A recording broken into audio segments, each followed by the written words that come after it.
Welcome to Sundays with Jane Eyre. This is episode 26. Oh my goodness, A Voice Somewhere, covering volume 3, chapters 9 and 10, or chapters 35 and 36 of Charlotte Bronte's Jane Eyre today. I am Edward G. Pettit of the Rosenbach in Philadelphia, at the Rosenbach in Philadelphia today. And joining me as co-host is Rowan Coleman, apparently in the fog coming off the sea, you were telling me. Oh, you're still muted. You're still muted. No, you're muted, Rowan. Can you hear me? Oh, there you go. There you go. Yes, the mist is coming in, but my dog isn't worried about it, so I think it's... No. The pets of Zoom, we see so many of them in these shows and meetings and things these days. Bluebell, is that her name? That's Bluebell, yes. I have another one, Blossom, but she's not as sociable as Bluebell. She's hiding somewhere. There you go. And I like Bluebell's sociability, which is just, I'm going to lie on the rug in a room. Lie here. That's my cat's idea of being sociable. She just likes to be in the room with you, lying, near you, not interacting. So a good companion dog. She's a good writer's companion. Good. Well, and you were last with us for chapters 29 and 30 for Jane's first days with the Rivers family. And today will be her final days with the Rivers family. A lot has happened in those few chapters. Good. Well, we will definitely talk about that. Welcome, everybody, to our erudite Bronte-saurs and airheads. If you're new to the show today, just a note in our format, if you're watching live on Zoom, the chat is for you to talk to each other. But if you have a question, put it in the Q&A format on Zoom, and we'll do our best to hit as many of them as possible today. We're also streaming live on YouTube. And if you're watching on YouTube, if you leave a question or comment on YouTube, I'll get to it after the show. But I encourage everyone to like, subscribe to the Rosenbach channel, leave a comment, and help us gain greater visibility and grow our audience for just the last few shows. Oh, my goodness. If everyone's forget, Rowan Coleman joined us last month. She writes the Bronte Mystery Series under the name Bella Ellis, a series that imagines that before they were world-renowned novelists, the Bronte sisters were also amateur sleuths. And her novels include The Vanished Bride, which I am still reading. I guess I have such a giant amount of things to read, and I was reading some more last night. They have just gotten to visit the Honey churches, right? That's the family. So I thought of Honey Thunder at first, but that's Dickens. They just got to visit. So I'm on my way, and now I'm so anxious to finish it. But there's The Vanished Bride and The Diabolical Bones and The Red Monarch, and then more on the way this year. Is that right? I am just writing A Gift of Poison. That will be out shortly. I'm just about to finish it. It's awfully good fun. I'm having great fun with it. Yeah. And what I'm looking forward to is you go chronologically through their lives too. So we're gonna hit the point. Are we where Jane Eyre is being written? And that's the novel that I'm writing now. Yeah. Oh, good. Oh, I love it. You don't want to rush through because unfortunately they don't have long lives. So you got to take your time. Exactly. Give them a lot of mysteries to solve in these few years. My time, yeah. They tend to be fairly closely spaced together, so that I can get as much in as possible. Bless their hearts. Well, I've decided with just 3 shows to go, I'm definitely going to start doing the cocktails again for the last 3. And I'm jealous. I'm sorry I didn't tell you ahead of time, but everybody's always welcome to drink. If you need to stop and run and get a drink, I'll hold down the fort. This drink today is it's gin, Lillet, and a little rose cordial with a couple little dried flowers in it for a garnish, little calendulas they are for a garnish. And I was going to name it, and then I thought, you know what? Why don't you guys name it today? Let the audience name it. If you want to come up with a name, but make the name appropriate to the chapter.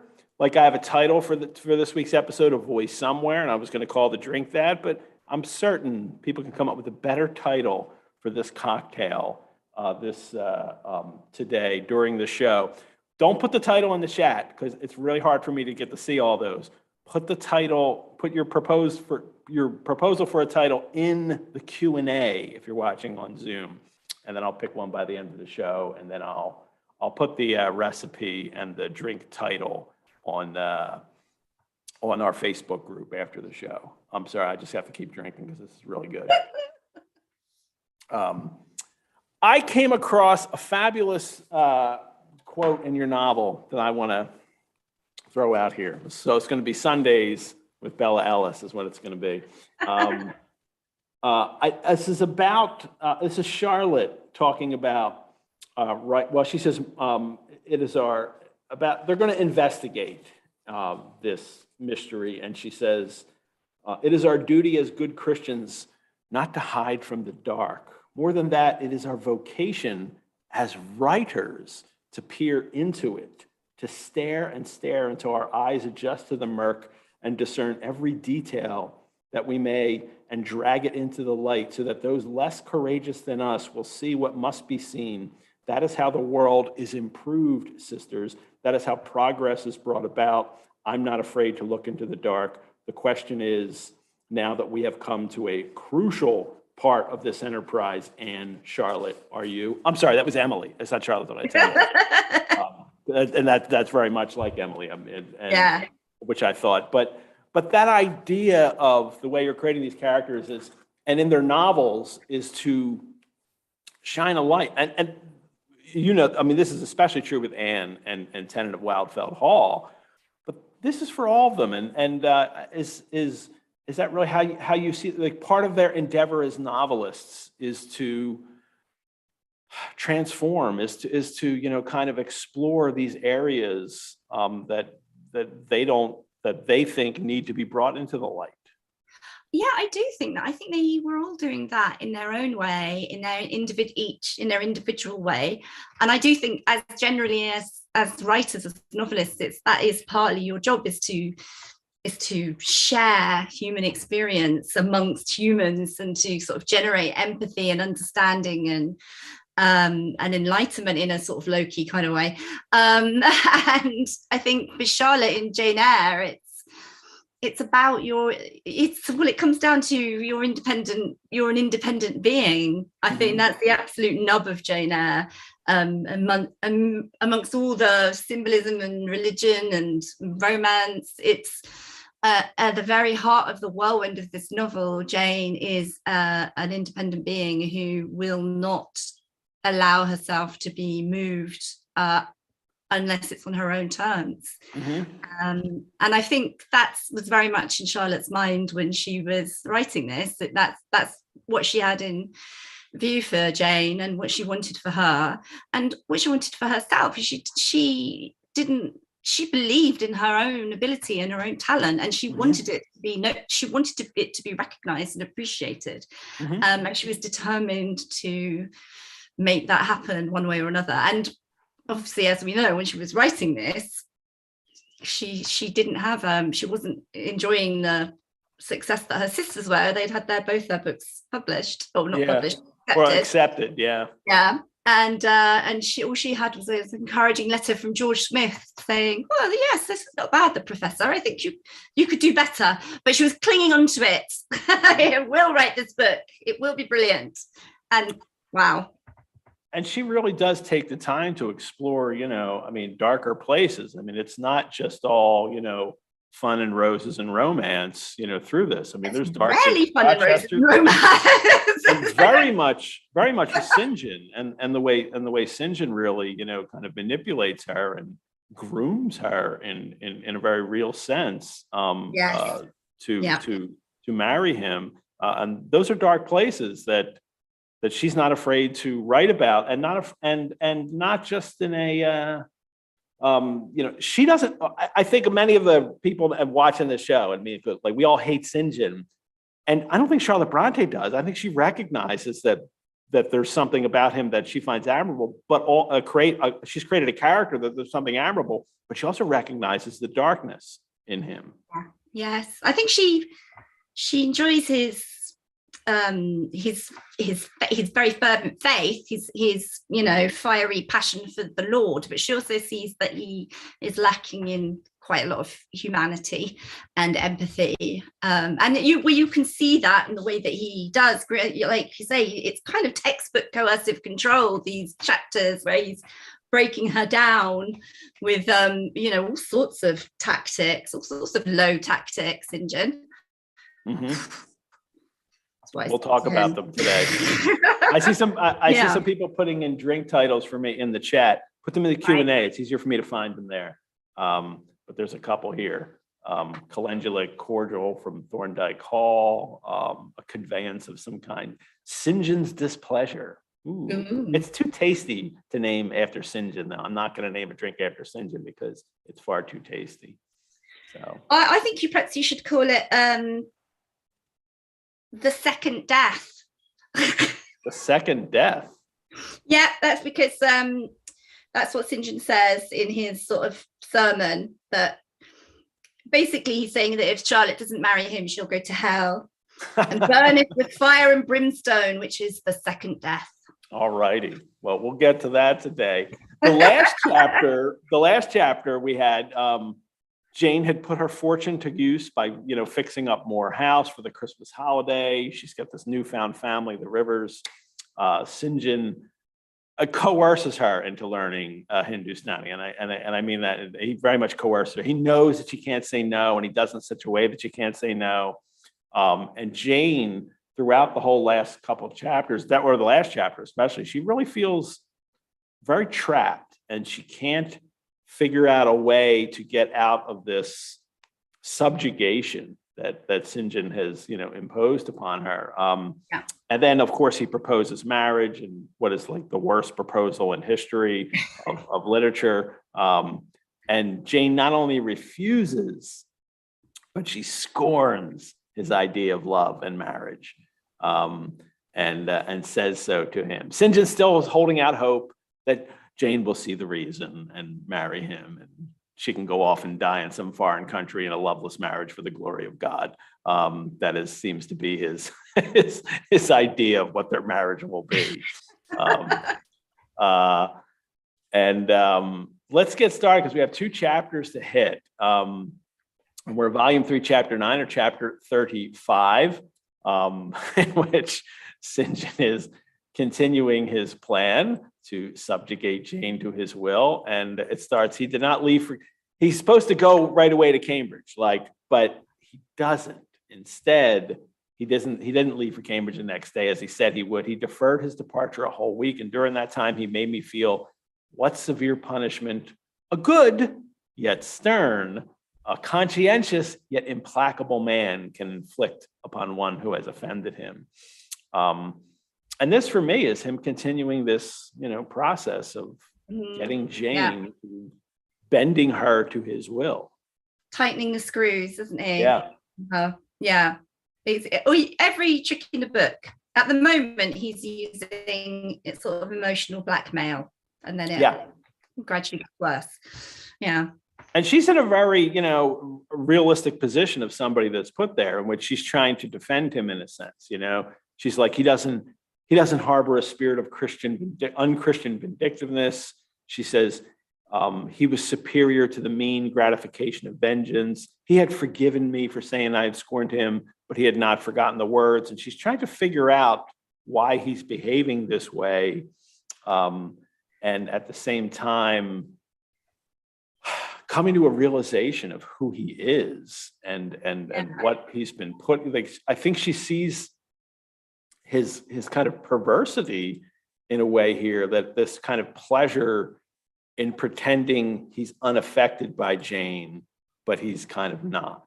I think he there's an awful lot sort of going on under the surface, I always think, with St. John. Under the sort of the page, there's so much subtext about him.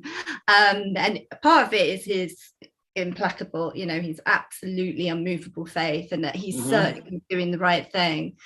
part of it, I think, also is that he denies himself what he actually wants. And that probably makes him bitter and angry, even though he wouldn't admit it. And also, I don't think he's used to the idea that Jane, aged, what is she, 19 now, says no to him. He must find completely shocking. He can't understand it. Even though she has just recently become quite an heiress. So I don't know really why he thinks she would go to India with him. I mean, just the language from her, all this was torture to me, refined, lingering torture, harassed and crushed me all together. And she realizes, if I were his wife, this good man, pure as the deep sunless source, could soon kill me. And when she's like, he's a good man, but he'd kill me. Yeah. I mean, it's an interesting juxtaposition, isn't it? He's awfully good, but he probably would kill me. And of course, she means through lack of love, lack of empathy, lack of understanding. She doesn't mean that he'd take a rock to her or whatever, but it's well, she says it specifically, not like without drawing from my veins a single drop of blood. So you just wither away her spirit with his miserableness. And she says his sisters, he was somewhat kinder than usual. See, this is where I look at St. John and understand that, like, he's playing a manipulative game. He knows exactly what he's doing. And he knows that Jane can see him being kinder to his sisters. And of course, that's then, Jane, don't you want me to be kinder to you like I am to my sisters? And she sees this. And he's been doing this for the entire time. The last few chapters, he's been playing this game with her, withholding and showing how he can be nice. So yes. And this is a girl who's grown up, with bullies and being isolated and picked on her whole life, except for her short time with Mr. Rochester at Thornfield. And she desperately she wants to be part of a family. She wants that so bad. Know that, we can see that. And he's kind of saying, well, you can't have it if you don't agree to my terms. And that's horrible. It is, and it was so much easier in her past as a child, like the bullies and Mrs. Reed and John Reed. It was just, they were being mean, and they were open about being mean to her, and that's easy to combat. And Brocklehurst, that's easy to combat because they've taken a position of I'm going to subjugate you, and they say they're going to subjugate you. And St. John, though, is, it's more than killing with kindness, I think, because he's very because he's too manipulative. So it's not really killing with kindness. He's manipulating the whole time. It's 100% coercive control, gaslighting, sort of. If you don't marry me, you're for the chop. We have a moment later where he specifically is it's almost the definition of gaslighting. We'll hit that as we get to it. But she confronts him over this. I am unhappy because you are still angry with me. Let us be friends. And she tries to resolve it. She confronts him, and his response, instead of dealing with that, was first he speaks in a cool, tranquil tone, but he just brings up India right away. Because she says, when you go to India, and he says, when I go to India, Jane, will I leave you? What? Do you not go to India? I love this about Charlotte Bronte, that this is another moment where she's addressing the reader. She's always bringing us into it, keeping us really invested in Jane. Reader, do you know, as I do, what terror those cold people can put into the ice of their questions? How much of the fall of the avalanche is in their anger, of the breaking up of the frozen sea and their displeasure? I mean, this is someone who's really at the, really being abused. It feels very much, and it feels that Charlotte herself has experienced that kind of temper as well. That's to do a disservice to her great imagination and her skill as a writer, I suppose. But that is so brilliantly describes the terror, as she says, of being in the presence of a room with somebody just one wrong move is going to set off their temper. And she's so on eggshells with him. And it's she's not afraid of violence, and it's afraid of his icy discipline, shutting her off emotionally, breaking the connection that she now has with him. Like, he's family. And she wants that connection, and she's afraid of losing that. It's awful, really, because not that long ago they were just having, they were having quite a nice relationship. They were having quite a nice rapport and joking around almost, and brother-sister relationship, and suddenly all of that has gone.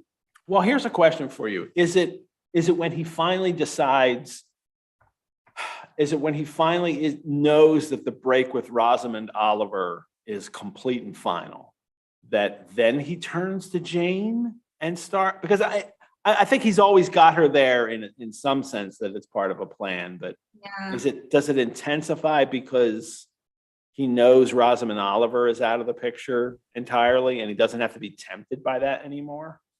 I wonder if it's that he doesn't have to be tempered by losing, the possibility of Rosamond, or that he has decided he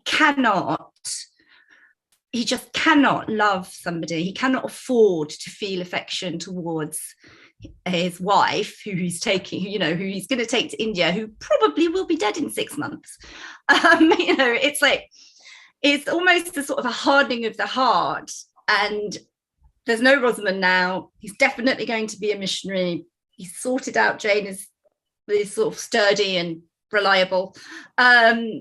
He can't afford to think of her as a human being in a way. So for Jane, you must think she's gone from having this wonderful kind of playful brother and sister relationship to cold, hard misery, displeasure, disappointment, and these things must be terribly hard for her to bear, because she desperately doesn't want him to be disappointed in her. And it's hard on her, bless her. And then he says, this is where he gaslights her, because she says, if I were to marry you, you would kill me. You are killing me now. And he turns white and he says, I should kill you. I am killing you. Your words are such as ought not to be used, violent, unfeminine, and untrue. They betray an unfortunate state of mind. That's the definition of gaslighting right there. You're actually crazy, aren't you? By saying this, and he backs it up with his kind of piety, his religious conviction that about forgiving until 70 and 7 times, which he gets a little wrong, but that's okay. The verse wrong, but that's where I really like. I take a step back and say, wow, this is actual gaslighting. That her words betray a sinful mind, he's kind of saying. Violent, unfeminine, untrue. Wow. I mean, that is quite something, isn't it? For someone to say, actually, if I married you, I know it would kill me. And then to get, instead of any kind of listening or empathy back, you get that violent, unfeminine, and untrue. Wowzers. Well, I also love the back and forth they have. Jane won't accept any of this. Like, he's going to throw this at her, and as hard as he tries to gaslight her, and as much as it hurts her, she still keeps coming back. She says, "Now you'll hate me. I've made an enemy of you." And then I love this. She says, a fresh wrong that these words inflict the worst because they touched on the truth. She knows the truth. She knows that I'm not being crazy by saying this to you, that you're being unreasonable. And then he kind of changes his tack a little here, and he starts on about India and completely like, this isn't what she said. And he says, what did he say? Like, oh, as now you recall your promise and will not go to India at all, I presume. And she's like, I'll go as your assistant. A long silence. And then, he's like, I before proved to you the absurdity of a single woman of your age proposing to accompany abroad. Like, I proved it to you. I should have, like, she's like, and she interrupts him. That's a great sentence there from Charlotte. I interrupted it. Keep to common sense, St. John. You are verging on nonsense. he's trying to really manipulate her. I know. And she sees right through it. She's having none of this. Like, that's ridiculous. I never said I was going to go to India anyway. You just, or what you're saying isn't quite true. He turns pale again. And then it's all about him, right? This is what it's about. Yeah. A female curate who is not my wife would never suit me. And now he says, now he pulls the out, oh, well, I'll talk to another married missionary and find out about you going off with them, because that's what you promised. And she says, now I never had, as the reader knows, and we do know, we're like, yeah, you never said that. Either given any formal promise or entered into any engagement. I mean, he's full of shit, and she knows it. And she's full of it. Yes. And but I think the brilliance of this is her character development here, from young Jane behind the curtain to this moment. Everything she's gone through has made her able to withstand this enormous pressure and to not give into it, to not crumble, because she is that diamond, that piece of carbon that becomes a diamond. The more pressure you put on it, the more pure a version of herself she becomes. Mm-hmm. And I think she's really rising to meet him here, and he just can't take it. And I think that's kind of why every sort of paragraph or so he's bloodless, he's white, he's almost dead, he's almost a kind of corpse, he's so unfeeling. Mm-hmm. And that's the way that Charlotte is describing him. It's incredibly powerful and shocking, actually. It is. Nikki has a couple questions. She says St. John is absolutely an archetype of abusive man. His psychology checks out. So upon whom could he be based? Did the sisters actually know someone like him, or were they really just really well read? And then she also says, isn't he also implying she won't be safe with him from him? I think she knows she's not safe from him because he's so severe, and then she would, we talked about this a little bit last week about anybody that he's based on, and it doesn't seem that he is. The proposal seems to be based on perhaps a proposal that Charlotte had from Henry Nussey, but I do wonder about the proposal from the Nussey brother. But I don't. There's nothing to suggest that he coerced her as much as St. John coercing Jane here. It's interesting, isn't it? I think we have to. I mean, they lived in the heart of a very busy parish, and they knew a lot of people, and they observed a lot of relationships, marriages, a lot of gritty, dark situations they would see with their own eyes, and it's entirely possible that they would have witnessed, or Charlotte may just even have witnessed, one in exchange between a husband and a wife, and it caught in her imagination and built up this incredible character profile from it. It is an amazing piece of writing, because writers are observers. Writers, observe, and they understand. They see the kind of intricate machinations of relationships around them, and then they put them on the page. And of course, she reads it. I mean, they're extraordinarily well read, but I find that this relationship, I don't know if there's anybody she has in mind particularly, and it doesn't matter, because clearly she can read people well enough, Charlotte Bronte as an author, to recreate these kinds of relationships on the page. 100%. And I think that's what I think she has done here. She's brilliant observation of character and brilliant creator of character. Every character on the page in this novel is a living, independent being, back to that again, who you could picture walking away to another life. They're not just devices on the page. And that's what she's done so well with St. John. We've sort of, he's gone brilliantly from safe harbor to danger, red flag in the space of a few chapters. And it's a masterpiece of plot execution and preparing us for the next thing that happens. But also, it's another way of showing who Jane is and what she means as a character, and that she will never be, no matter how hard it is to resist, she will never be coerced into doing something she doesn't believe in. Mm-hmm. It'd be much harder to to resist Mr. Rochester, wouldn't it? Being Yeah. all like, oh, my mistress Well, Jane. we'll get to that because she feels like she's been through this already, like with Yeah. Rochester, but in a different way. Yeah. But right now she says, he says, you were afraid of yourself, he said, curling his lip, which is really, the recognition of what he's really, the emotions he's really trying to, like going through here. And she's just, of course I am. I can't just throw away my life. And then she said, then here's the kicker. This is what shuts him down. She knows this, and I think she knows this will shut him down too. Moreover, before I definitively resolve on quitting England, I will know for certain whether I cannot be of greater use by remaining in it than by leaving it.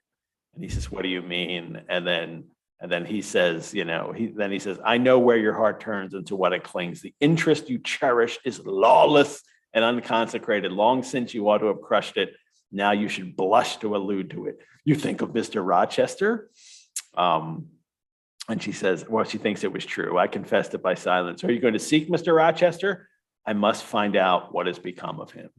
And then that ends it for him. He's like, all right, well, his God, and he throws a little God in there, and then he leaves.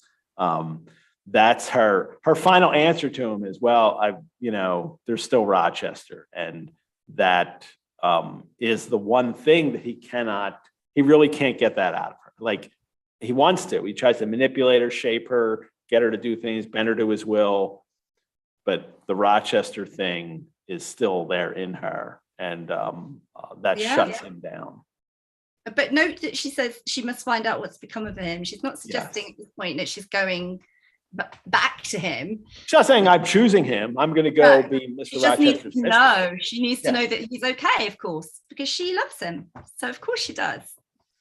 So, well, now the sisters come back in and she sees Diana, and Diana's been noticing that there's really, something going on between them. I wished he'd love you. Does he, Jane? She says, no, Di, not one whit. Which is funny because then she'll say, like, he actually proposed to me. Diana sees all this, that he follows her with his eyes. He's continually, keeping her by his side. Yeah. And she says, he asked me to be his wife. And then Diana's like, oh, that's great. But she thinks you will marry him and then he will stay in England. Diana and Mary don't seem to know St. John as well as Jane does, oddly enough. He is. Yeah. Interesting, isn't it? Yeah. And Jane says, no, he wants me to go to India. And Diana recognizes this is crazy. You wouldn't live 3 months there. I mean, that's not the climate and the conditions that, especially, a governess, a woman raised in England is going to be able to do. I mean, well, St. John himself is going to, couldn't survive this. And let alone, tiny Jane, as they always call her. Does make me wonder, just idly, if St. John's determination to go to India is almost his sort of righteous way of committing suicide. He can't have Rosamond. He can't have Rosamond. He can't be happy. But if he goes to India, he's doing right by his faith, and it might. It's a martyrdom. It's a martyrdom. Yeah. And he's convinced that he is going to heaven. And we'll get that a little later too, that Jane talks about that. And he is clearly killing himself, but he's not committing suicide. No, he is martyring himself, which is different. It's crazy that it's different, but it is. He's doing it for God. Yes. Right. So suicide by God is what martyrdom is. So Jane has refused, and then Diana says this interesting. She says, I am astonished you found courage to refuse his hand. Well, at least Diana recognizes that he's not the kind of guy you can say no to. And she says, you do not love him then? And she says, not as a husband. No. What makes you say, and then Jane's like, he doesn't love me. And Jane just is filling Diana in on what's going on, and if roles were reversed here, Jane would have been reading this situation to a T the whole time. Like, she would have recognized how St. John was manipulating someone, and she would have seen everything. But Diana doesn't do that. Jane finally says, "Would it not be strange, Di, to be chained for life to a man who regarded one but as a useful tool?" And Diana recognizes the justness, the logic, that Jane is completely right about all of this. But I am still surprised that, well, maybe this is what it is, because then Diana later then says, "And yet St. John is a good man," and that she can't quite see beyond the goodness of her brother as a clergyman, and is going out at a moment's notice in whatever weather to go and take care of the people in his parish. It's that sort of Victorian definition of what good is, and good is Christian. And he's a very Christian man, so therefore he must be a very good man. And obviously the two don't necessarily come together. And also, Diana is his sister, and so she does see him in a completely different way, probably. But she knows him. I mean, she knows him well enough to be surprised that Jane managed to say no to him. So she knows that he's used to getting his own way. Yeah. And Jane's response is, "He's a good and a great man, but he forgets pitilessly the feelings and claims of little people in pursuing his own large views." And this seems to be, and this will happen through the rest of the novel, even to the very last chapter. That this is the way that Charlotte Bronte is envisioning this character for us. That this kind of good and great person who is doing the kinds of things that are more important than regular domestic interpersonal relationships with people. But what I love about this novel is that Jane is there as the counter to that always. Yeah. Jane is saying that, like, well, no, you have to be connected to people, and that's what really is going to make you happy. Not going off to India to die, and also in the end, what makes the world a better place is to be connected to people on an equal basis rather than going abroad to be a missionary. And definitely, but the equality is so important here. Like, whatever relationship Jane is in needs to be one of equals. Be one, a meeting of minds. Well, St. John now tries to use the Bible to manipulate Jane. Evening prayers, and he selects the 21st chapter of Revelation, and he finishes it with, "He that overcometh shall inherit all things, and I will be his God, and he shall be my son. But the fearful, the unbelieving, etc., shall have their part in the lake which burneth with fire and brimstone, which is the second death." This is a little too tasty for a second death, though. I'm not sure. Yeah, you're probably right. But dude. Fire and brimstone? Like, that's his, like, I'm going to resort to that. She just said she doesn't want to marry you, but that means that she's going to hell. I mean, come on now, St. John. Get some perspective.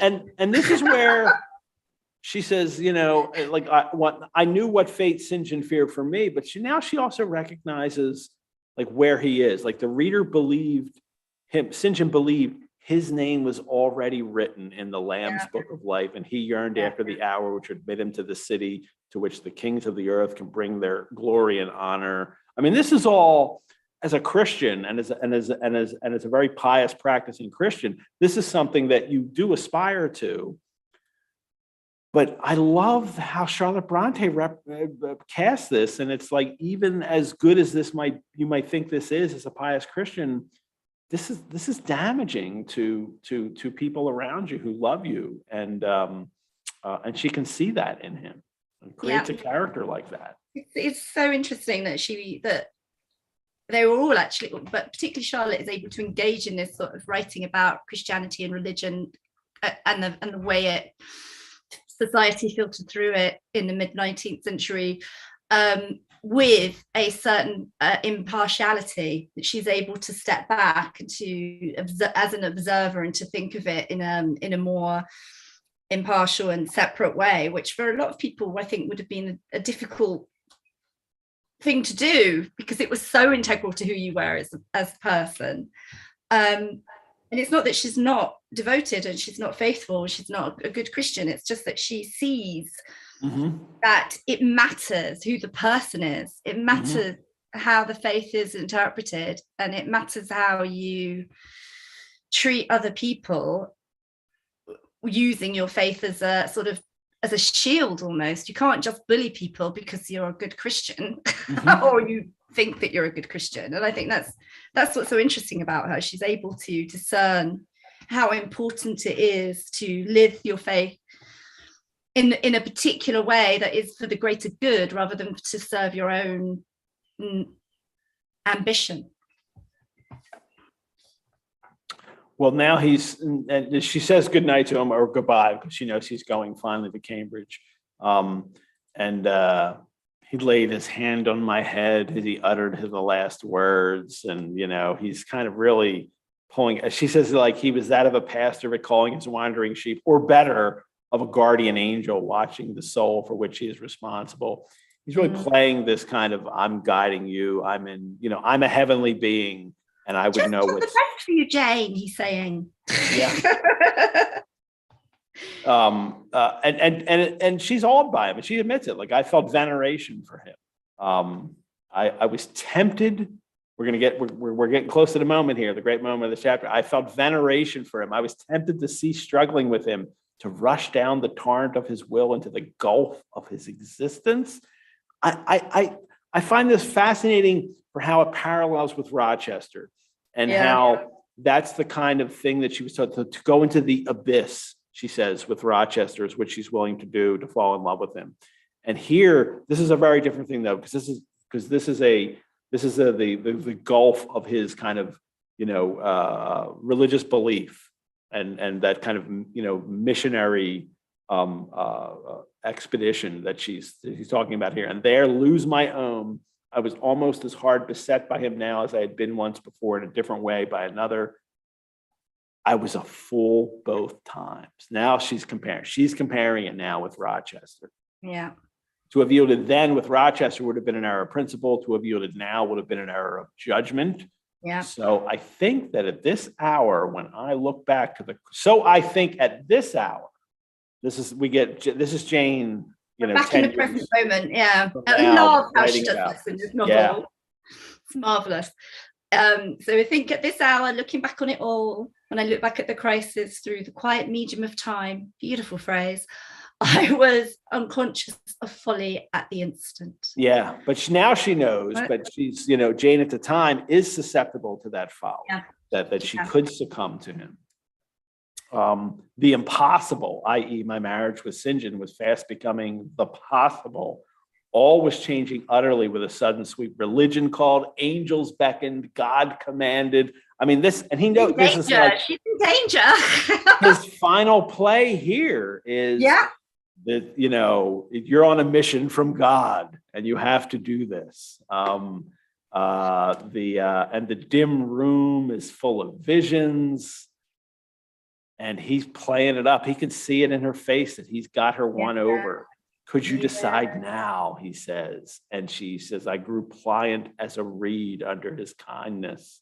And I'm going to have you read in a second, but because I'm going to have you read this big passage in a second. But she says, I could decide if I were but certain, were I but convinced that it is God's will I should marry you. I could vow to marry you here and now, come afterwards, what would. And then she says, and she's praying now, show me the path I entreated of heaven. And start reading All the House Was Still. And this is like the great moment of this novel. All the house was still, for I believe all, except St. John and myself, were now retired to rest. The one candle was dying out. The room was full of moonlight. My heart beat fast and thick. I heard it throb. And suddenly it stood still to an inexpressible feeling that thrilled it through and passed at once to my head and extremities. The feeling was not like an electric shock, but it was quite as sharp, as strange, as startling. It acted on my senses as if their utmost activity hitherto had been but torpor, from which they were now summoned and forced to wake. They rose, expectant. Eye and ear waited while the flesh quivered on my bones.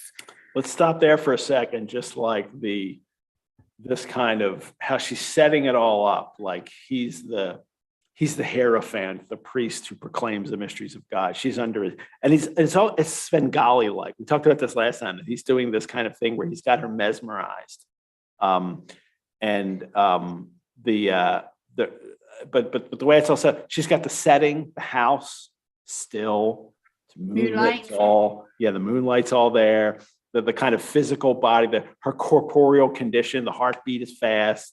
There's a kind of electricity running through her, she says, right? Was that the electric shock going through her body?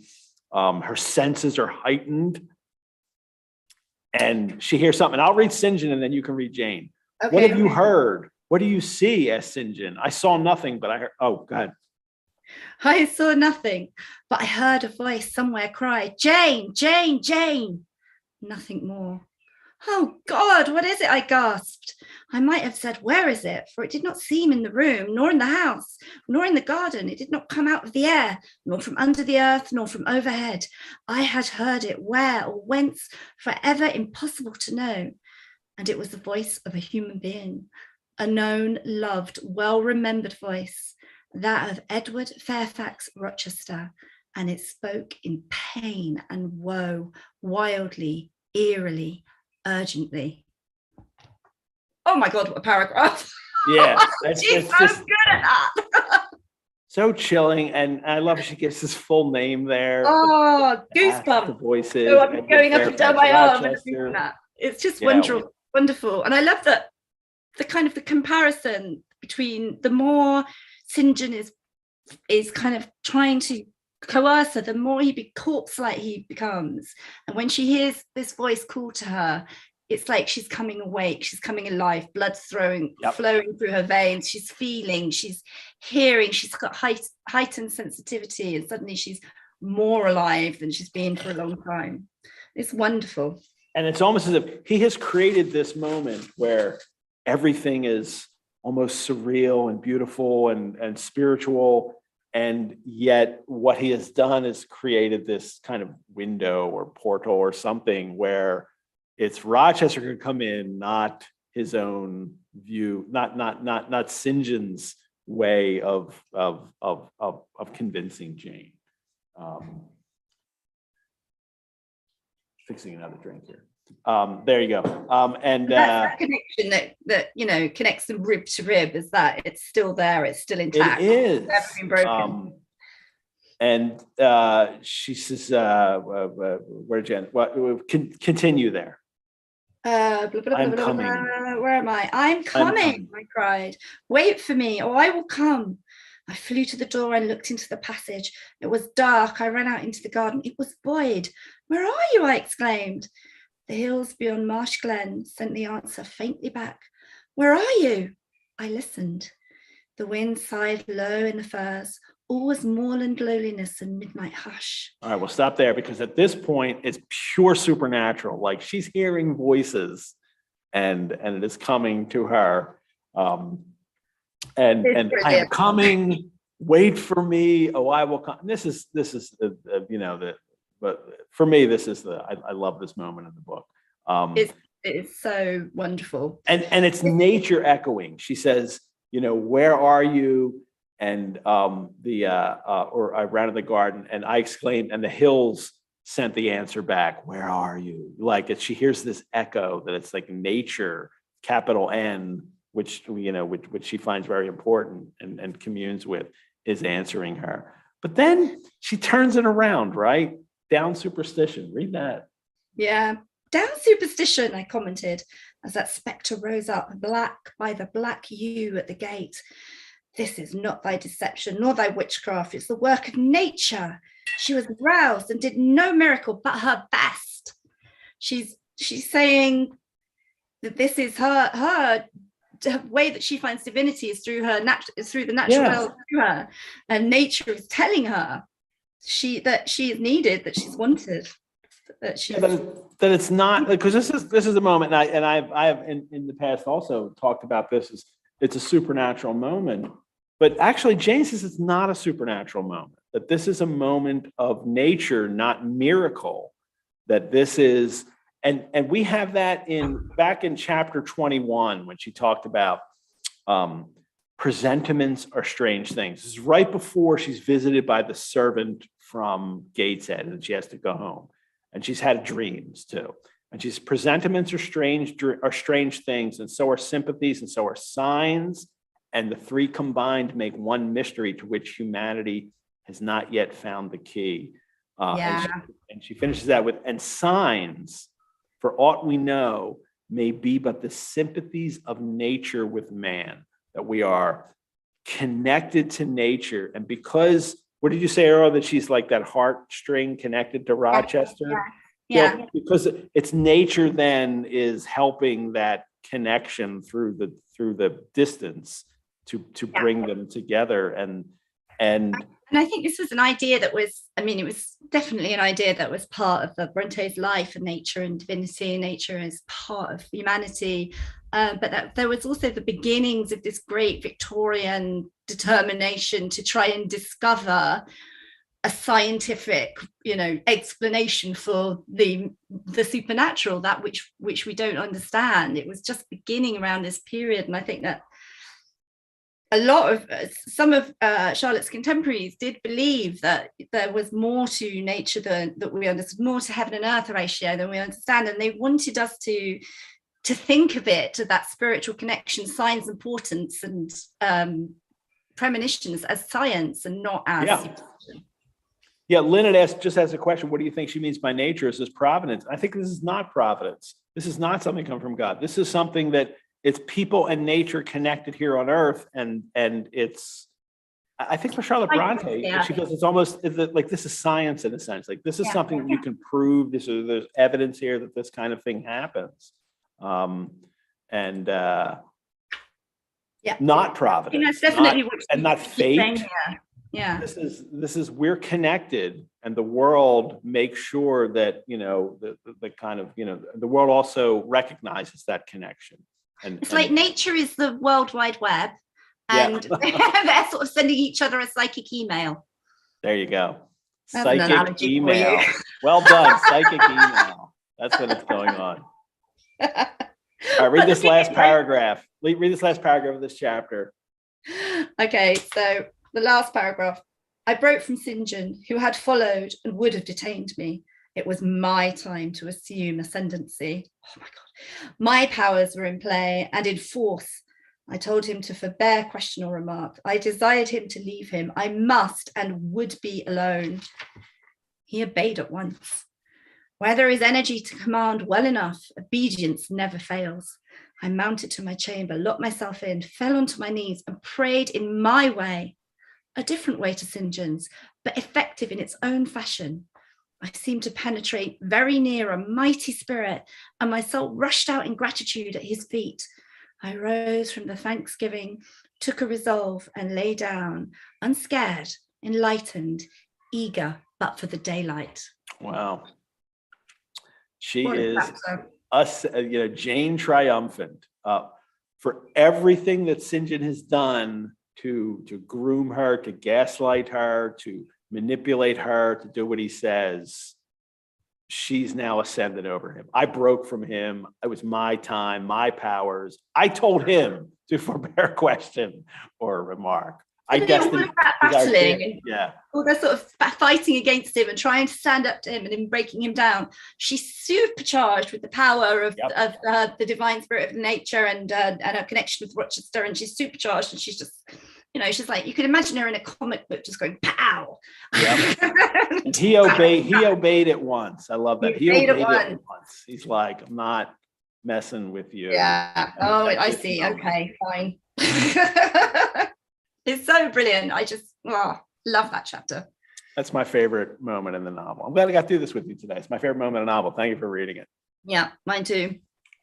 Well, let me take a quick mid-break, everyone. I forgot my mid-break last week. We were so busy talking about the book.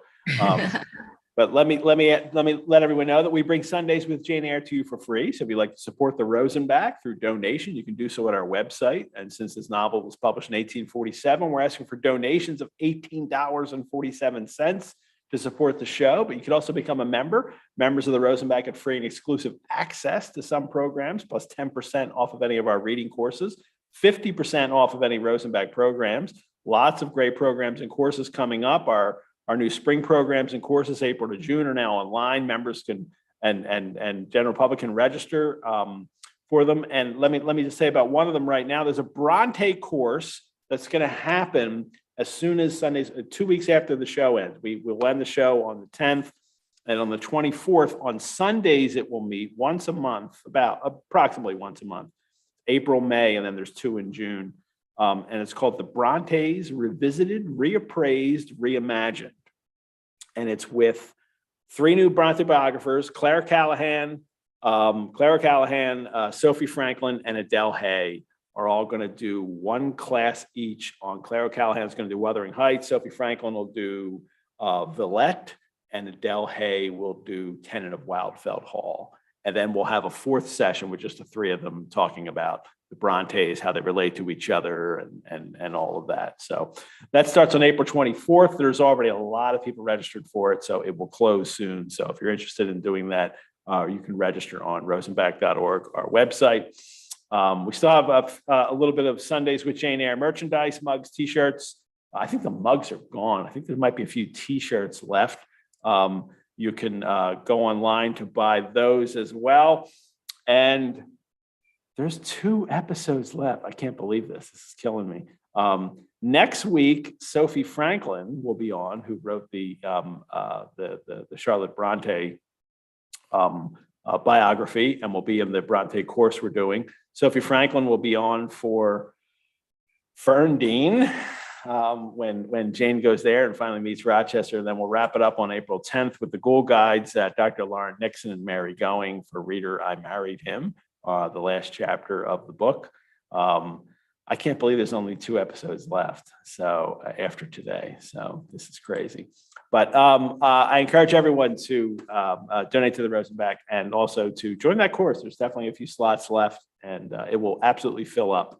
So the longer you wait, the less chance you will have to be in that course. So it'll be like 20-25 of us. It'll be a meeting format, not this webinar format. So we'll all be on together and can talk, and it'll be a lot of fun to do the class with these great new young scholars of the Brontes, and cover some works that are not Jane Eyre. So, all righty. Let's get back to the next chapter, volume 3, chapter 10 or chapter 36, and finish this up today.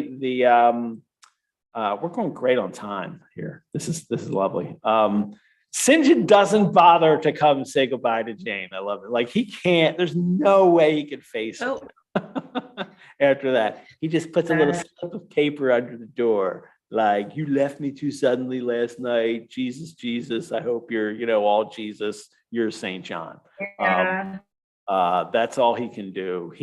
I think he knows that he's, that he's, everything he has tried to do has not worked. Yeah.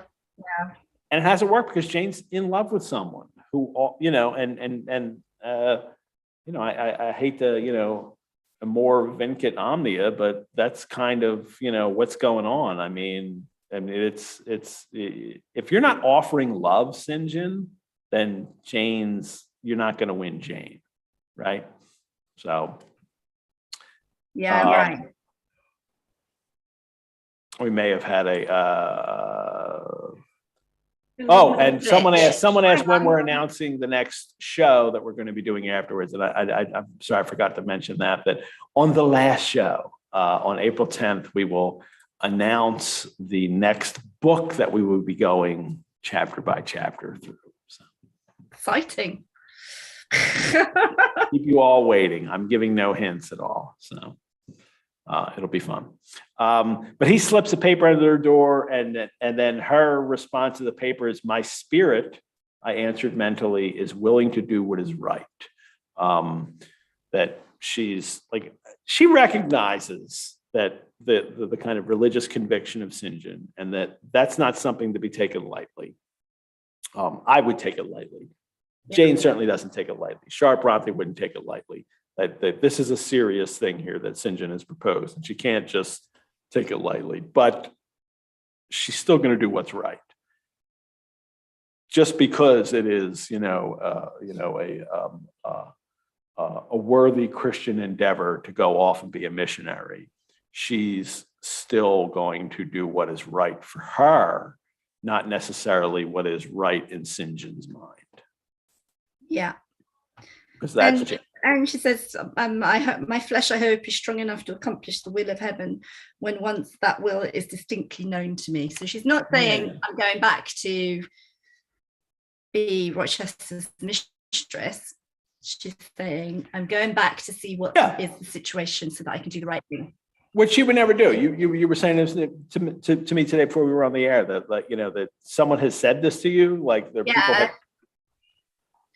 Somebody suggested that she decided that she just was going to go back and be his mistress anyway. But that was just something that Jane would never do. No, she's all of her character. She would never betray her values.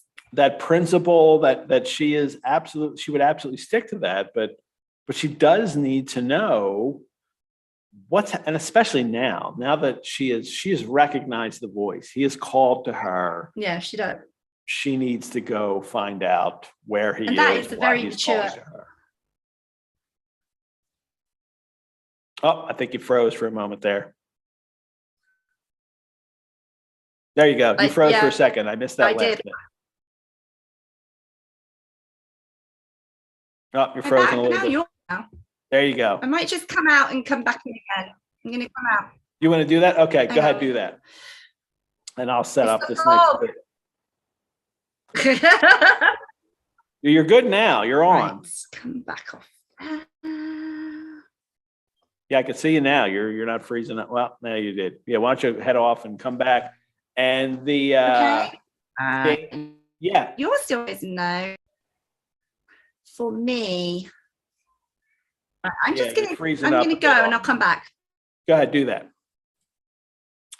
The she recognizes that she needs to do what is right. She says, I recall that inward sensation I had experienced and the unspeakable strangeness, the voice I had heard, that she has experienced this moment of it's really transcendence that she's experienced in hearing this voice. And she says, it had opened the doors of the soul cell and loosed its bands. It had wakened it out of its sleep, whence it sprang trembling, listening, aghast, then vibrated thrice a cry on my startled ear and in my quaking heart, and through my spirit, which neither feared nor shook, but exulted as if in joy over the success of one effort it had been privileged to make, independent of the cumbrous body. There you go. You're good. I'm just, going on about this kind of, sensation that the hearing this voice has caused with her, and how transcendent it is for her. And now she can finally get on with, finding out what's happened to Rochester, and then knowing how she can proceed in the future. And what I was going to say is, I think it's really sort of healthy and mature.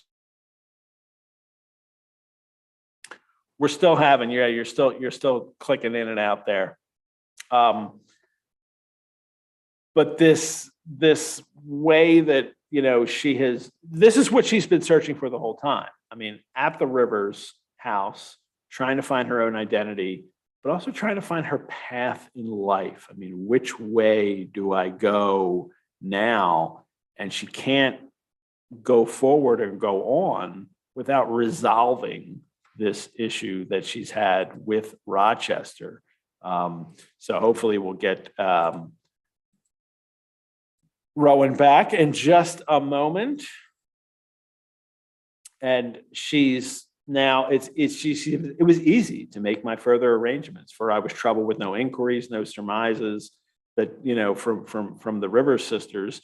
They just are completely giving to her, that they allow her the freedom to think and decide for herself. All right, we're going to go. All right, we're trying now. Let's hope we can stay connected. Let's give it a go. I was just saying that the sisters, Diana and Mary, they allow her the freedom to think, to decide for herself. They don't have ulterior motives like their brother. They're just like, okay, you got to go. No questions. So we're not going to stop you. We're not going to say, where are you going? Why are you going?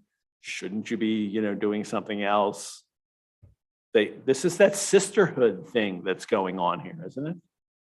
It is. It's beautiful. So she decides she's going to go the journey to Thornfield, which she calls home. I like this. Once more on the road to Thornfield, I felt like the messenger pigeon flying home. Isn't that lovely? That Thornfield is home, even with the sisters here. This is her home that she's going to. Gets back on the coach that has taken her here. So now we're getting this, we had the journey to there. Now we're having the journey away.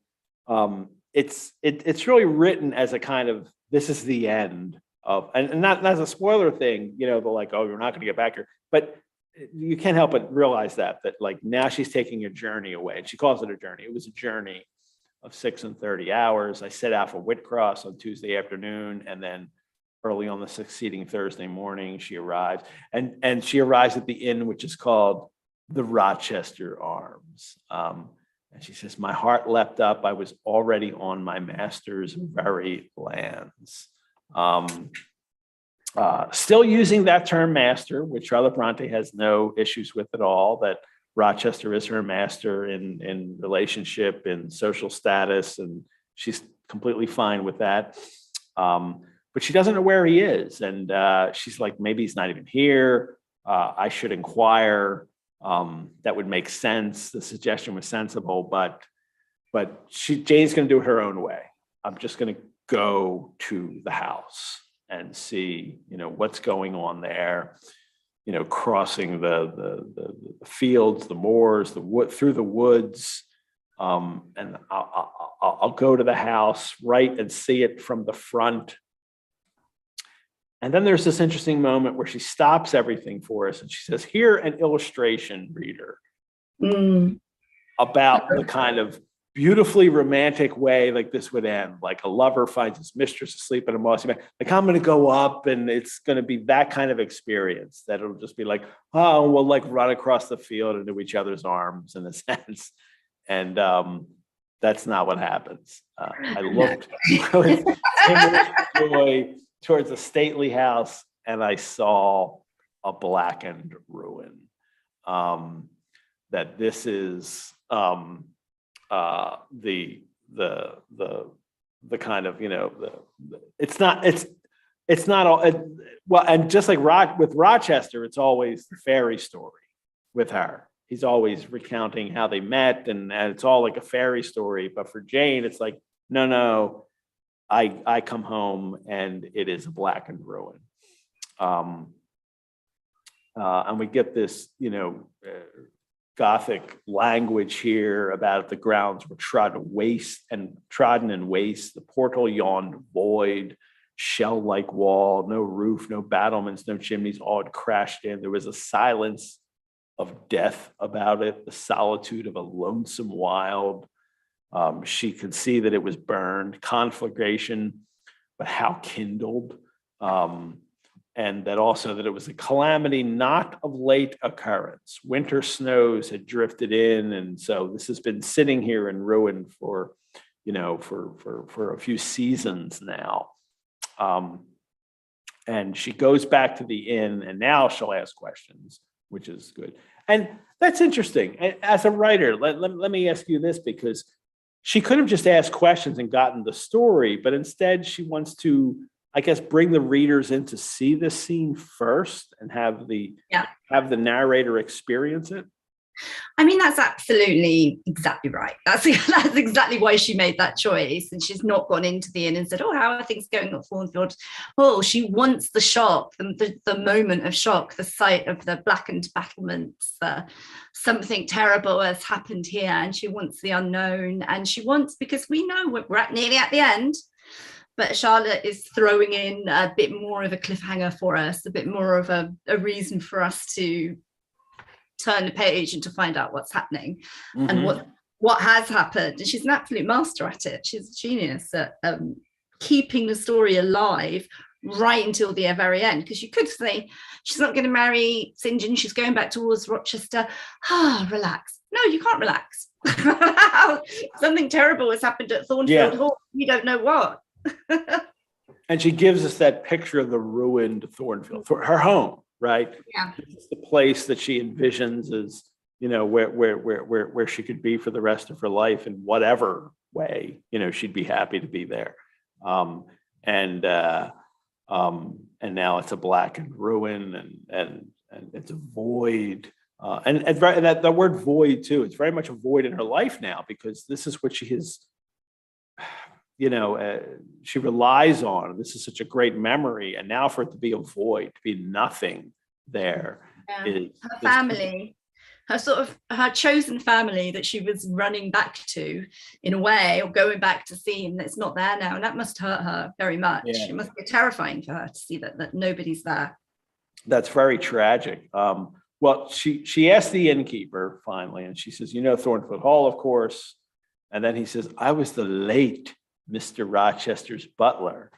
And like, oh no, late, is he dead? And he's like, oh no, the present gentleman, Mr. Edward's father.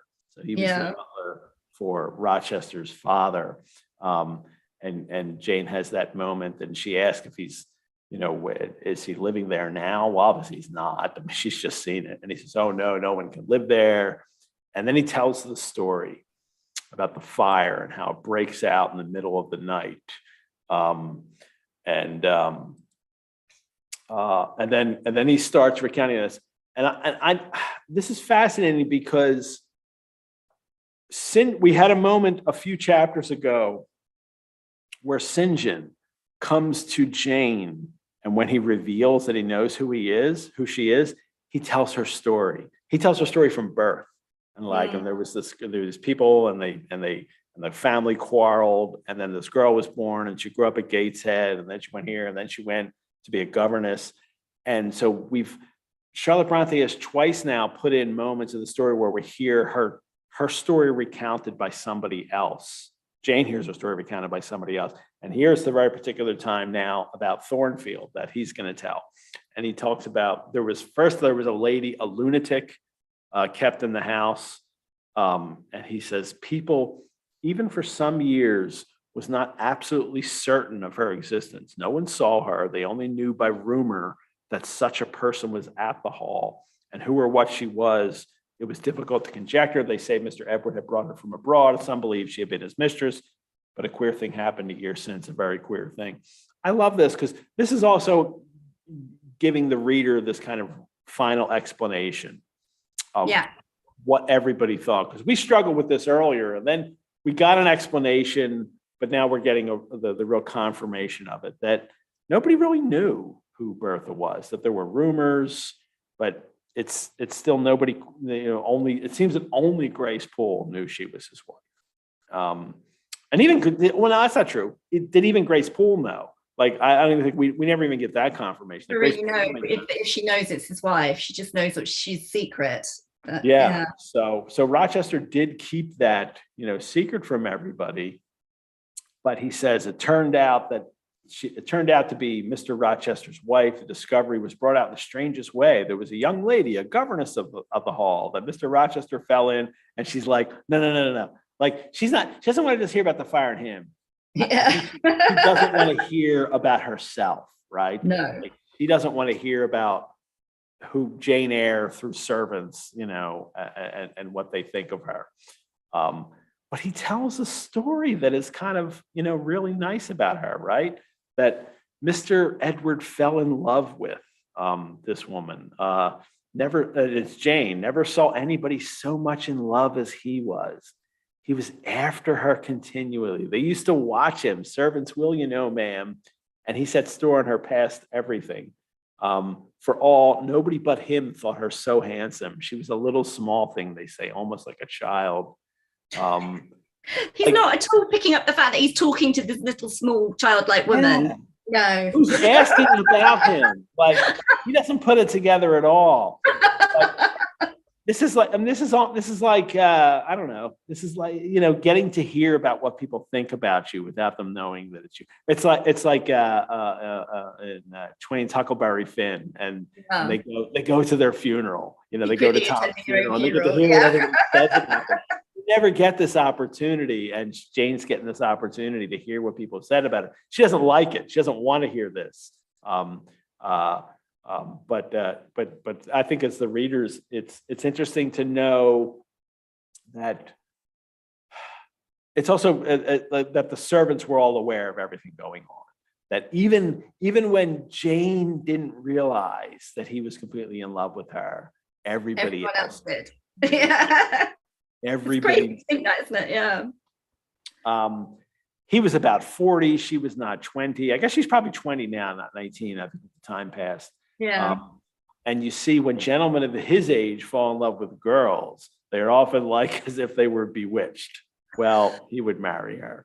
So, and that's what Rochester thinks. That's Rochester's story.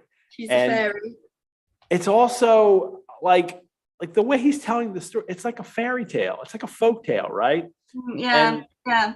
And this is the way Rochester always does it. When he talks to Jane about, like, you know, when he describes their relationship and how they met and everything, and Rochester's constantly casting himself in this fairy story where he's going to be the redeemed.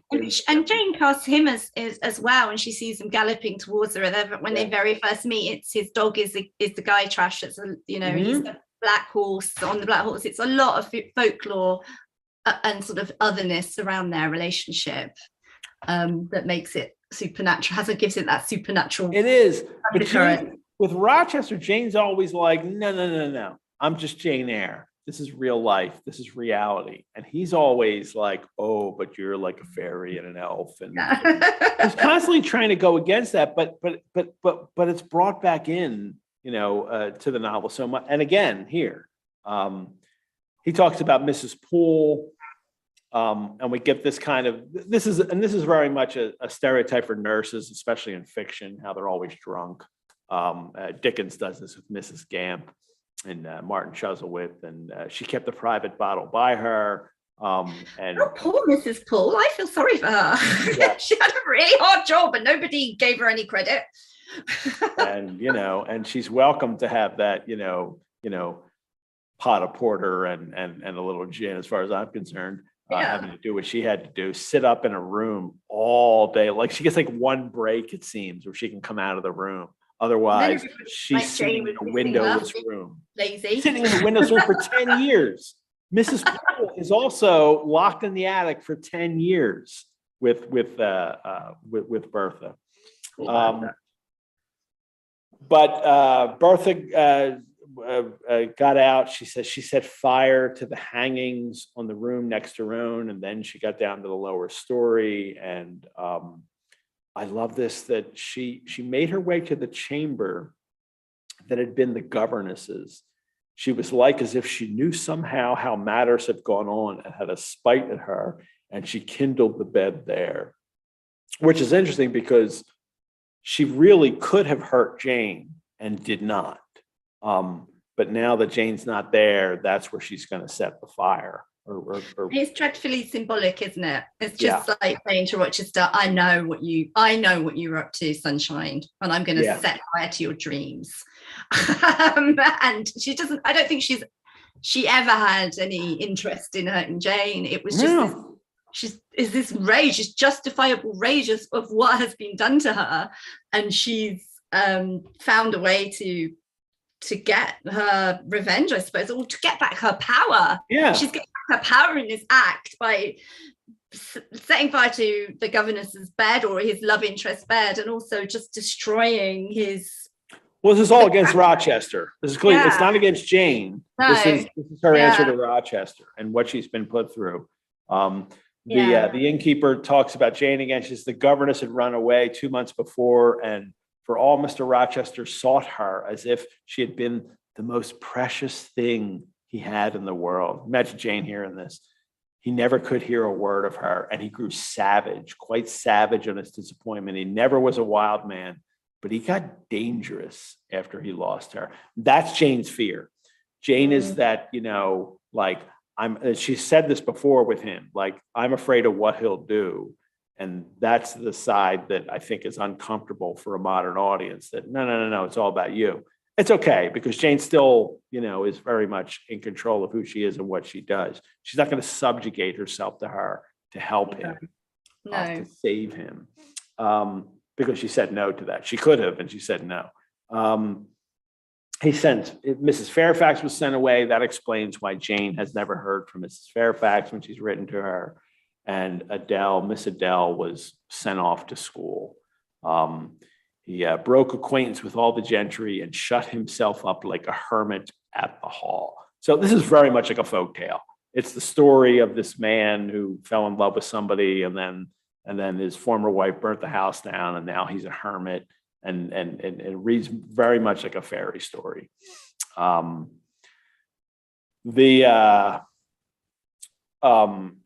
Jane asked if he left England. No, he couldn't leave England. He would not cross the doorstones of the house except at night.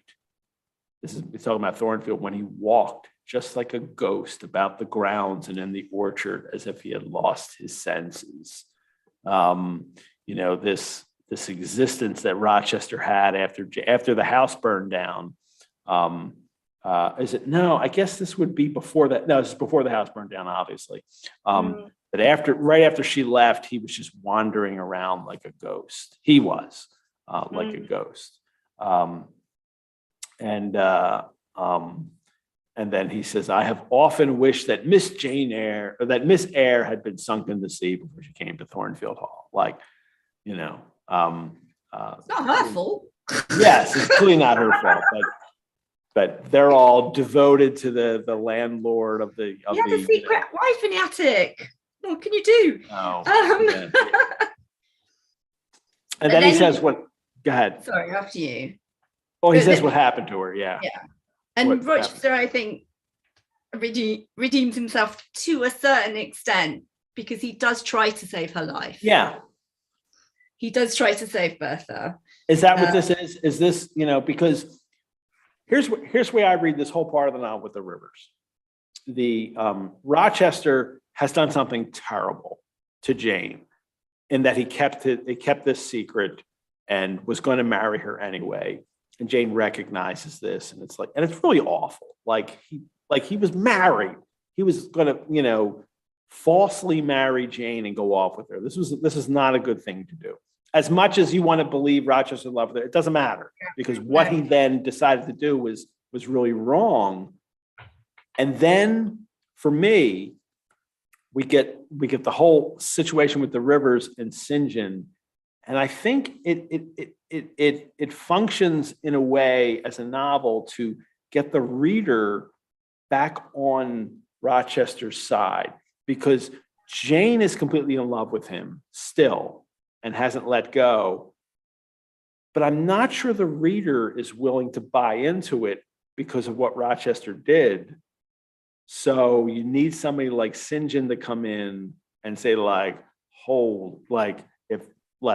Rochester's so much better than that. Yeah. We could say about Rochester that he is very much not perfect, but he is alive. He's flesh and blood, and if he has feelings, he has empathy, he understands Jane, and he knows her. She understands and knows him. Yes, he has done terrible things, not least putting his wife in an attic. But St. John is the kind of foil to help the reader get back on the side of Rochester. But we get this now, point where, finally, like, in the final hour, when he could have just watched her burn, and you might think to himself, well, oh, how convenient. He goes after her to try and save her life. I think this that's is supposed to help the reader, right? Yeah, that's like for us. We get on the side of Yeah. Rochester. Jane So doesn't need it. Jane already No. loves him. Yeah, But the reader needs to see some goodness in Rochester. exactly that. And, Exactly. Yeah. And he's a hero here. He gets all the servants out in the attic, and then he And he goes pays to get. the price. I mean, Yeah. he pays the price more than in losing his home. He pays the price for losing his sight, losing his hand. Yeah. He absolutely pays the price for everything that he's done, you could argue. I'm not sure Bertha would agree, but you could argue that he has paid the price. Well, he goes to get her, and clearly, I think she wants him to die too. Yeah. Bertha wants him to die, and then he goes to get her, and then she's on the roof, and then the innkeeper says, "I saw her and heard her with my own eyes." Yeah. She was a big woman and had long black hair. We could see it streaming against the flames as she stood. I witnessed, and several more witnessed, Mr. Rochester ascend through the skylight on the roof. We heard him call Bertha. We saw him approach her. And then, ma'am, she yelled and gave a spring. And the next minute, she lay smashed on the pavement. That she commits suicide, but she seems like she only does it because she knows he's watching too. Yeah. That she says this is her answer finally to him, that she's going to kill herself rather than have him save her. And then we get this almost comic moment, and Jane says, "Dead." Over her life, doesn't she? She gets. It's a way. In a way, it's her freedom, because she makes the first choice that she's been able to make for herself since he locked her up in the attic. But yeah, this bit here is hilarious, where he goes, "And brain and blood were scattered." God, says Jane, really? Oh, not necessary. Yeah. This little comic moment afterwards, dead. I had dead blood brains all over. Good God, like, but the last moments of Bertha to finally, her kind of revenge is to not only to burn Thornfield to the ground, but to then, jump off the building as Rochester is there for her, saying, like, you can't save her. And like, go back to that life, you just wouldn't. He had his chance to save her, didn't he? Yeah. Like clearly they didn't love each other, and I'm not gonna argue that there was not a true marriage, and Rochester's right in that way. Like, they were not in love with each other; they were put together, but clearly the treatment of her was not the what he could have done for her, even knowing that he didn't care for her. So yeah, exactly.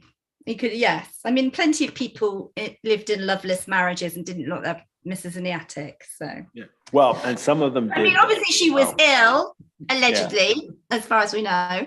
But she was insane, and I think the novel kind of plays that out, and Charlotte Bronte, even responded to this in a letter, talking about how she, didn't portray Bertha in a way that she should have. Like, she should have portrayed her in such a way that would give sympathy towards her, and she didn't. And she even regretted that as an author. Like, I should have maybe been more sympathetic towards her, because it's not really her fault.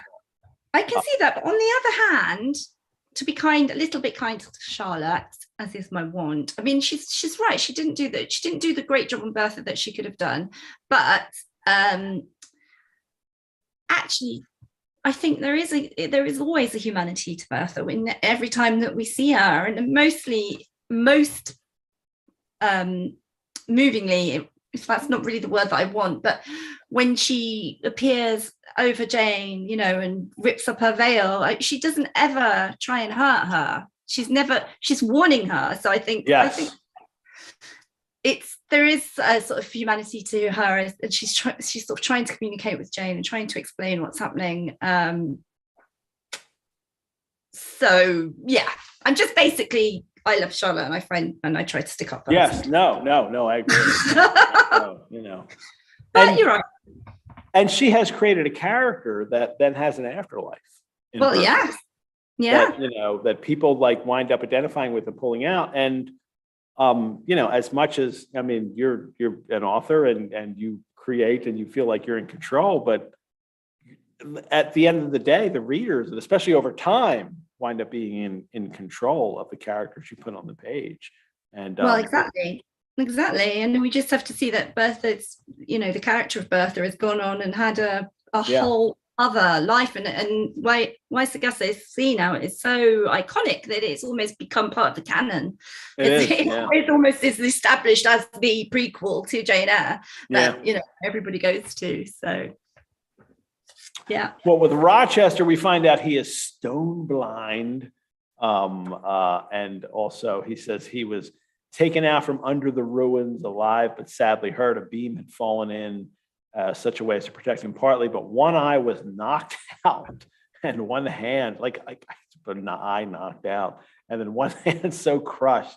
He loves giving the details, the innkeeper here. Like, I'm surprised he doesn't go on. Like, and they saw the eye there, and somebody picked it up. It's in this jar. He's like an innkeeper in a Hammer horror movie, right? Like describing all the details. Because they read quite a lot of the Gothic novels. I think there's definitely a bit of that coming in here.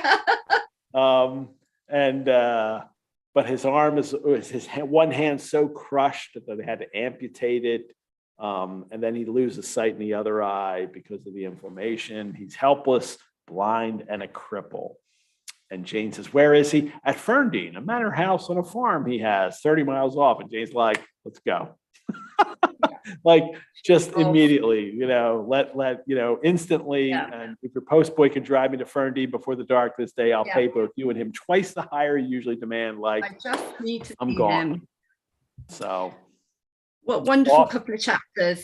And she's off to see him. And I just got to tell your everyone watching today, before you come back next week for Ferndean, look up the village of Watercolor in Lancashire, which is the basis of Ferndean Manor. Watercolor, is that what it is? Watercolor in Lancashire, Wycoller. It's a really magical place, and it features later on in that book as well too. My book, Vanished Bride. Good, yeah. I'm catching all the Jane Eyre hints in this too. I'm trying not to think too much about how it's going to turn out. But it's, and then we're off to Ferndean next week. Reader, I married him. It's all go. we will get there. So well, thank you for having me for the 2 chapters. Oh, you're welcome. Any last thoughts on Jane with the rivers and going back to Rochester and how this novel ends? I love that there's no hesitation on the part of Jane. She just needs to go to his side. And it's not at that point like, oh, suddenly he's a bachelor. She doesn't need him. She doesn't need his money. She doesn't need his status. She doesn't need anything. She just needs to be at his side and see that he's okay. And she's not expecting anything at this point either. And I think that's what makes it so true, their love story, as difficult and as complicated and Gothic as it is. It's that connection, the rib to rib connection that can't be denied and can't be broken. And she's going back to his side. It is, and just the way it comes about with this whole, the voice somewhere, and oh, look at you having more visitors. Mom, we're supposed to be watching Spider-Man. Where are you? Soon. Spider-Man will be soon. Don't worry. It'll be 1 minute, okay? I miss having them that young. Let me tell you. Anyway, where we were. I don't know. What were we saying? I've forgotten. We're saying that Jane just wants to rush back to Rochester side. Nothing else matters. Yeah, and just the whole supernatural occurrence that happens. The other chapter that that's what brings her back to connect her to him is a great way for this whole part to end with the Rivers family, and then we'll get the final Yes, two the final chapters act. coming And up, everyone. I think Jane is like 100% independent now, isn't she? She's independent in mind, in spirit, and financially. She's, you know, she's going to him as an equal, more so than ever. Yep. So yeah. Absolutely. The title for my drink, we've had some great Ferndine's Delight. That will be for next chapter, not this one. The Quaking Heart, The Visitation, A Sort of Conveyance, The Voice from Nature, Thoughts of Crows. That's interesting. The Calling, Work of Nature, The Hierophant, even though that's St. John. Yeah, I'm not going to call it the Hierophant, even though that's a cool name for it. Just call it Jane, like that. Yeah, the useful tool. A triple Jane. Call it a triple Jane. What's that? A triple Jane. A triple Jane. Okay, I'm going to put that down. A Mighty Spirit, I Am Coming, Bertha's Revenge. That might get it because that's good. I'll put the title and the recipe for the drink. I'll choose one of these and put it on our Facebook group. Bronte Swords and Airheads, thank you for tuning in today. We'll post this recording on our website, and if that's how you're watching, thanks for watching this way. We also have it on our YouTube channel. We also have a Sundays with Jane Eyre Facebook group where we can continue the conversation. Look us up on Facebook and join in that conversation, and I'll put the drink name and the recipe on Facebook. You can also go to the Rosenbach YouTube account, like the Jane Eyre videos, subscribe to the channel, leave comments there as well. Thank you to Brianna, who has been our chat Mrs. Fairfax today and has been for almost all the episodes. We're managing the links in the chat. Thank you so much, Brianna. Next week on episode 27, our penultimate episode. Whenever you can use penultimate, use it. Our penultimate episode, Sophie Franklin will be returning. She's the author of Charlotte Bronte Revisited, A View from the 21st Century. She'll also one of the instructors in our Bronte course coming up. We'll be talking about volume 3, chapter 37. Jane goes to Ferndean. Will she reunite with Rochester? What will happen? Of course, we all, There's just 2 episodes left. If you're looking for more virtual engagement, head on over to the Rosenbach website. Check out the other virtual offerings we have. The Rosenbach is also open to visit. See our website for how you can come and visit, see our exhibitions, and come to some live in-person programs that we have here at the Rosenbach. One coming next week on Aubrey Beardsley, which will be quite enjoyable in person here at the Rosenbach. And please support the Rosenbach. That's my little boy who he's called Aubrey, after Aubrey Beardsley.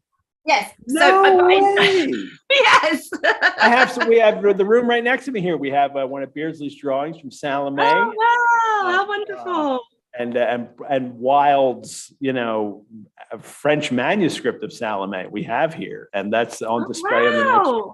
We're running a Beardsley course right now, and we're having a Beardsley Biblio cocktails. So we're doing it's the 150th of Aubrey Beardsley this year. So we're doing a lot of Beardsley stuff. That's exciting. I'll tell him, he'll be excited. But I had better go because it's in the UK, it's Mother's Day, and I promised him Spider-Man. So happy Mother's Day to you, Rowan. Thanks so much. Great success with your novels. We'll see you again. Playing us out, everyone, over the credits will Pity Gazelle's Secrets. Farewell, readers. May you live entirely for and with what you love best on earth. Bye-bye, Rowan. Bye-bye, everyone. Bye.